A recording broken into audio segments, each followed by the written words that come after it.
it doesn't always work. Guys, how are you doing? Welcome back to a brand new video. My name's Simon Smith down here at JD Golf Academy at Drayton Park Golf Club.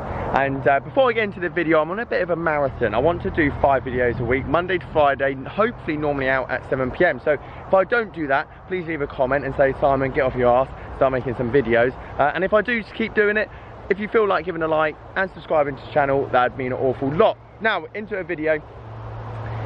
My Instagram page, few trick shots, I've been known. And the most common trick shot, or trick, not trick shot, but trick that most people ask me, how do you do that, is catching a ball on the back of the club. And I'm not gonna lie, this was probably one of the hardest ones that I had to learn. It takes a lot of time and a lot of prep, but when you do it, it is quite cool. It doesn't help you chip in every time. It doesn't help you hit a 300-yard drive. And you might say, Simon, this video is completely pointless. However, if you've always wondered how to do it, or if you're stuck behind a 4-ball out on an 18-hole golf course and you've got 6 hours to kill, then maybe this might be something that you might want to start practicing just to pass the time. So I'm going to do a step-by-step of how I learned to do this trick, because there's no guide. I don't think anyone's ever done a video on this, of how to catch the ball on the back of your golf club with a wedge. And yeah, that's basically it. Don't know really where I'm going with that. So guys, if you like this video, give it a thumbs up, leave a comment if you want to see more of these kind of videos, and yeah, let's do this. Okay, step 1, decent ball.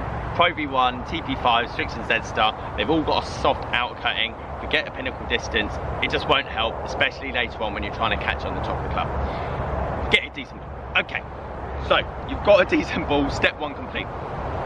Step 2, learn to catch the golf ball on top of the wedge, all right?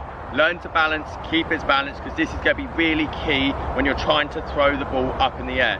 You can't do this trick, or it's a lot harder to do this trick if you're bouncing it and then you're trying to catch it, because it's so much more difficult to judge and guess where the ball's going to be.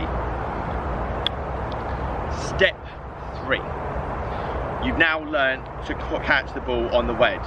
You're flying, you're doing really well. So, once we've done this, all you need to learn to do is throw the ball whilst balanced on there, up to eye height. So, you catch the ball, throw it up to eye height. Anywhere around here is really good. The thing that no one told me, or I'm guessing no one ever learnt really, is that if you try and catch the ball here and you throw it out that way, you're never catching it. I was so used to throwing the ball up and then trying to catch it out here, it just doesn't work. You need to learn to catch the ball up by your eye height. As close as you possibly can get it, the better. Okay, you've learnt now to catch the ball on the wedge, and you're now throwing it up to eye height. So obviously, trying to catch it on the back of the wedge is the hard bit. Trust me, just practicing this and having the club here is really important. Just knowing where the club is. So, put the ball on back of the wedge, just try and balance it on the back of your wedge, all right? Honestly, it sounds stupid, but you'll be so frustrated if you catch the ball, you get it all the way up here, it lands there, and then it rolls off. Happened to me for so many weeks, months, years. It gets frustrating. So, break it down, get used to having the ball on the back of the wedge. Okay, so you've obviously seen that I'm using 2 hands. Obviously, catching the ball with 1 hand looks awesome, but it's so difficult, and I'd say it takes me probably about 1 in 40 to actually do that. So just learn doing it with 2 hands. So once you've got the ball there and you've now caught it, use this extra hand, your left hand, to then guide the ball. So obviously you've thrown it up to eye height, it's about to come down or stop coming down, bring the wedge to the ball. It's got to be soft. If it's too high and lands on the wedge, it's going to bounce off. It's a golf ball at the end of the day, it's bouncy, this is metal. You know the rest. Okay, the next step is just patience, all right?